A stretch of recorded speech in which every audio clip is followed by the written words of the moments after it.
j'ai fait un énorme projet sur plus de 10 ans, sur le même sujet, à savoir la marginalité. Et à chaque fois, ça m'a pris à peu près 3 ans.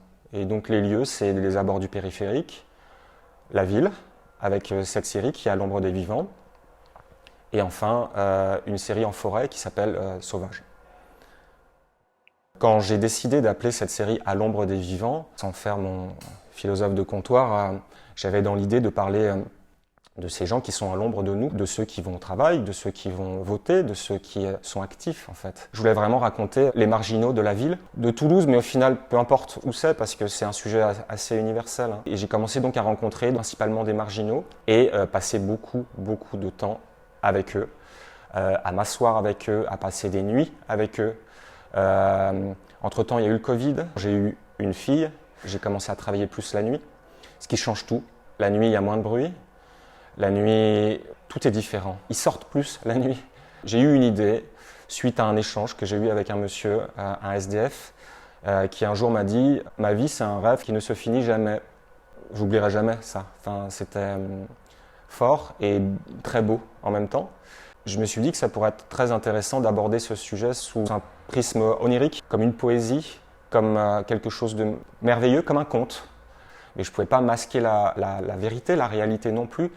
Du coup, j'ai utilisé à la prise de vue, j'ai utilisé des bouts de verre. C'est arrivé par hasard où un jour, j'ai ramassé un bout de verre par terre. Je l'ai mis devant mon objectif et après le développement, je me suis aperçu que la photographie esthétiquement était différente, elle était plus floue. Il y avait vraiment une esthétique que j'avais jamais vraiment vue. Tout en respectant en fait la réalité de la rue, j'allais ailleurs en fait. Et j'ai trouvé ça super intéressant. Mais moi, je travaille, il faut du sens en fait dans ce que je fais. Et du coup, j'ai réfléchi et je me suis dit que ce filtre en fait que j'ai utilisé à la prise de vue, c'était une sorte de métaphore par rapport à ces gens qui sont filtrés par le monde en fait, par nous tous. Et ça m'a aussi beaucoup aidé pour aborder certaines personnes qui me voyaient me balader avec des bouts de verre ou des bouts de plexiglas. J'ai arrêté de réfléchir en fait. Et d'ailleurs, je photographie comme ça. J'utilise un appareil qui ne nécessite pas beaucoup de réglages.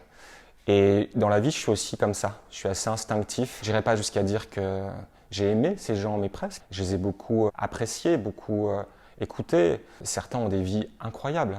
C'est des histoires folles. Et moi, ça m'a beaucoup touché, en fait. Ça m'a beaucoup ému. Alors, j'ai eu des moments terribles. Une fois, par exemple, j'ai posé une question idiote, mais j'ai posé à un SDF, je lui ai dit, mais est-ce qu'il y a des cons? Est-ce qu'il y a des SDF cons? Et il m'a dit, naturellement, mais évidemment.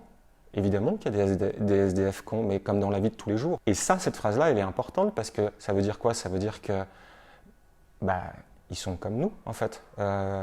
Évidemment, ils ont des émotions, ils peuvent rire, ils peuvent pleurer, ils peuvent se sentir seuls, ils ont faim, ils ont soif, ils ont plein de choses. Ils sont comme nous, quoi. Au final, j'ai cette impression que je parle de plus en plus de moi.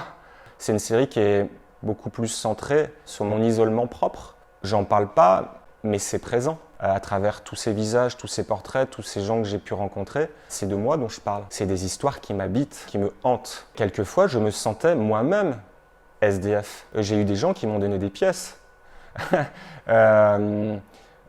Donc oui, c'est bouleversant.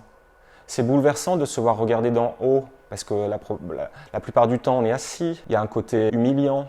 Et puis toutes les conditions, la nuit, les rats, le froid, la pluie, c'est terrible en fait.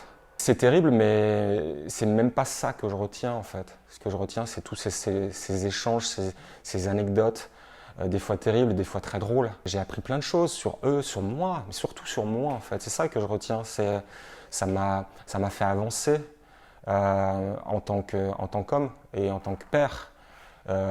Sur mon humilité par rapport à la vie, par rapport au monde, par rapport à tout. Même si c'est des photos difficiles, même si c'est des photos sombres, même si l'atmosphère est là, elle est pesante. Mais moi, j'y vois beaucoup de lumière. C'est pas tout noir. Moi, j'y vois beaucoup de lumière parce que beaucoup d'espoir. Ce sont des gens qui ne lâchent pas. Ce sont des gens qui se lèvent le matin pour aller travailler, parce que ça reste un travail de faire la manche. Ces femmes qui arpentent les trottoirs, c'est un travail aussi.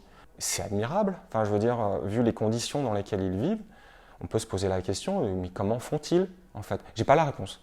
Ça aussi, ça me bouleverse beaucoup de les voir se battre. Finir Ce genre de série, comme À l'ombre des vivants, c'est compliqué parce que ce sont des rencontres. Des rencontres, on en fait tous les jours, quoi. Et il y a un moment, on sent qu'on se répète.